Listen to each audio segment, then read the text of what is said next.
जब जब अधर्म बढ़ता है तब तब पाप का घड़ा भी भरता है। तब भगवान खुद धरती पर आते हैं और रामनवमी है उसी अवतार की एक दिव्य गाथा। क्या आप जानते हैं कि भगवान श्री राम की जन्म के पहले की कहानी इतनी चमत्कारी और रहस्यमयी क्यों थी? क्यों उसमें खुद देवता, भगवान ब्रह्मा, भगवान विष्णु शामिल थे?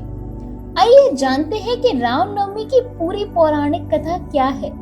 एक राजा की चिंता से लेकर भगवान के अवतरण की एक असली कहानी। तो ये बात है त्रेता युग की। अयोध्या के राजा दशरथ, जो कि एक शक्तिशाली और प्रभावशाली राजा थे। अयोध्या में खूब सुख शांति समृद्धि थी, लेकिन फिर भी राजा दशरथ एक बात को लेकर बहुत दुखी थे।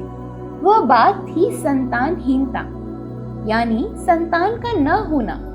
उनकी 3 रानियां थीं, कौशल्या, कैकेयी और सुमित्रा, लेकिन फिर भी संतान का कोई चिन्ह नहीं था। यह बात राजवंश के भविष्य के लिए एक बड़ी चिंता बनती जा रही थी। राजा दशरथ को दिन रात यही चिंता सताती थी कि उनके बाद अयोध्या का क्या होगा, वंश कैसे आगे बढ़ेगा। तभी एक दिन राजा दशरथ ने निश्चय किया कि वे अश्वमेध यज्ञ का आयोजन करेंगे। उन्होंने तत्काल वेदों के ज्ञाता मुनि सुयज्ञ, वामदेव, कश्यप और उनके कुल गुरु वशिष्ठ सहित अन्य श्रेष्ठ ब्राह्मणों को बुलाया। राजा दशरथ ने अपनी चिंता उनके सामने रखी। सभी मुनियों ने उनकी बात सुनी और उन्हें अश्वमेध यज्ञ करने की सलाह दी। तभी सभी ने उन्हें आशीर्वाद दिया कि यज्ञ के फल स्वरूप में उन्हें निश्चित रूप से संतान प्राप्त होगी। यज्ञ की तैयारी के बीच दशरथ के मंत्री सुमंत्र ने उन्हें एक सुझाव दिया कि ऋषि श्रृंग मुनि, जिनके पास अत्यंत तप और ब्रह्म तेज है, उन्हें भी यज्ञ में आमंत्रित किया जाए। ऋषि श्रृंग मुनि अंग देश में उनकी पत्नी शांता के साथ रहते थे। राजा दशरथ स्वयं उन्हें आदर पूर्वक अयोध्या लाए। सरयू नदी के तट पर ऋषि वशिष्ठ और ऋषि श्रृंग के मार्गदर्शन में पुत्रष्टि यज्ञ का प्रारंभ हुआ। इस महायज्ञ में देवता, गंधर्व और महर्षिगण भी आकाश से एकत्रित हुए, क्योंकि यह कोई सामान्य यज्ञ नहीं, एक ईश्वरीय योजना का हिस्सा था। उसी समय दूसरी ओर देवताओं ने ब्रह्मा जी से प्रार्थना की, हे ब्रह्मदेव, रावण का अत्याचार दिन पर दिन बढ़ता जा रहा है। उसने यज्ञों को बाधित करना शुरू कर दिया और साधुओं का वध कर रहा है, और तीनों लोकों में त्राही त्राही मची है। ब्रह्मा जी ने उत्तर दिया, रावण ने मुझसे एक वरदान लिया था कि उसे कोई भी देवता, गंधर्व, यक्ष और राक्षस नहीं मार सकता, लेकिन उसने मनुष्य को तुच्छ समझकर इस वरदान में से उन्हें बाहर रखा। इसलिए अब उसका वध केवल मनुष्य रूप में ही संभव है।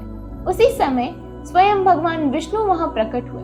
देवताओं ने उनसे विनती की, हे नारायण, अब आप ही हमें इस संकट से मुक्ति दिला सकते हैं। कृपया अयोध्या के राजा दशरथ के घर जन्म लेकर रावण का अंत कीजिए। भगवान विष्णु ने सभी की प्रार्थना स्वीकार की और उनसे कहा, मैं चारों रूप में राजा दशरथ के चारों पुत्रों के रूप में जन्म लूंगा और समय आने पर रावण का अंत करूंगा।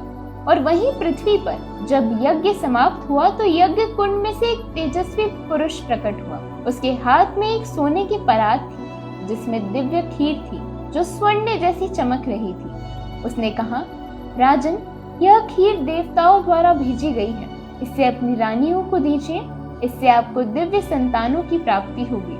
राजा दशरथ ने उस खीर का आधा भाग माता कौशल्या को दिया, आधा भाग माता सुमित्रा को, फिर बचा हुआ माता कैकेयी को, और अंत में जो थोड़ी बहुत बची वो पुनः माता सुमित्रा को दे दी। समय बीता और 6 ऋतुओं के बाद आया चैत्र माह का शुक्ल पक्ष, नवमी तिथि और करक लगन, एक अत्यंत शुभ संयोग। उसी दिन माता कौशल्या ने जन्म दिया भगवान प्रभु श्री राम को। उनकी आंखों में हल्की लालिमा थी, होठ लाल लाल, भुजाएं लंबी और स्वर गूंजता हुआ था। वे जन्म से ही दिव्य लग रहे थे। माता कैकेयी ने जन्म दिया भरत को और माता सुमित्रा ने जन्म दिया लक्ष्मण और शत्रुघ्न को। और तभी से चैत्र की नवमी तिथि पर हम हर साल भगवान श्री राम के जन्म का पर्व मनाते आ रहे हैं, जहाँ घरों में पूजा पाठ, भजन और रामायण पाठ किए जाते हैं। रामनवमी का ये त्योहार परिवर्तन का प्रतीक है। यह उस संकल्प को याद दिलाता है जहां राजा की चिंता, देवताओं की याचना और भगवान की कृपा ने एक नया अध्याय लिखा, अधर्म पर धर्म की जीत का। तो इस रामनवमी आइए हम भगवान श्री राम के आदर्शों को अपनाते हैं, सत्य को अपनाते हैं, न्याय को अपनाते हैं और हर परिस्थिति में मर्यादा बनाए रखते हैं। आप सभी को रामनवमी की हार्दिक शुभकामनाएं।